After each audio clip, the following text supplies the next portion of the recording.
வேலை முடிந்து களைப்போடு வீடு வந்த சந்தானத்தை வரவேற்றான் 5 வயது மகன். அப்பா, அப்பா, நீங்கள் 1 மணி நேரம் வேலை செய்தால் எவ்வளவு சம்பாதிப்பீர்கள் என்றான். இந்த வயதில் கூட இது என்ன கேள்வி என்ற எண்ணத்துடன் எரிச்சலோடு கூட அதெல்லாம் உனக்கு எதற்கு என்று கடிந்து கொண்டார். மீண்டும் அவன் கேட்கவே சுமார் 100 ரூபாய் என்றார். மகன், அப்பா அப்பா ஒரு 50 ரூபாய் தாருங்களேன் என்று கெஞ்சி கேட்டான். இந்த வயதில் 50 ரூபாய்க்கு இவன் எதை வாங்கி வீணாக்கப் போகிறானோ என்று எண்ணி எரிச்சலோடு, உனக்கு எதற்கு பணம், நான் தான் எத்தனையோ விளையாட்டுப் பொருட்களை வாங்கி போடுகிறேனே, போய் படு என்று விரட்டினார். பயத்தோடு போய் தன்னுடைய அறையில் படுத்தான் சிறுவன். சுமார் 1 மணி நேரம் கழித்து கோபம் தணிந்தவராக பையன் படுத்திருந்த அறையில் போய், என்னடா தூங்கிட்டியா, இந்த நீ கேட்ட 50 ரூபாய் என்று கொடுத்தார் தந்தை.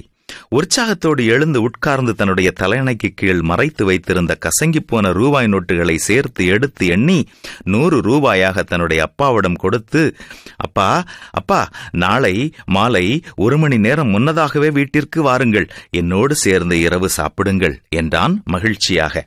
அப்பொழுதுதான் சந்தானம் தன்னுடைய தவறை உணர்ந்தார். அன்பரே, காலம் கடந்து போகும் முன் உங்கள் பிள்ளைகளுக்கு கொடுக்க வேண்டிய நேரத்தை நீங்கள் கொடுங்கள். உங்களோடு அதிக நேரம் செலவு செய்யும் பிள்ளைகள் எளிதில் நீங்கள் வெறுக்கும் காரியங்களை செய்பவர்களாக வளரமாட்டார்கள். பிள்ளைகள் கர்த்தர் தந்துள்ள ஆசீர்வாதங்கள், அதை அலட்சியமாக எண்ணாதிருங்கள். எப்படி, இன்றாவது சீக்கிரம் வீட்டிற்கு செல்வீர்களா?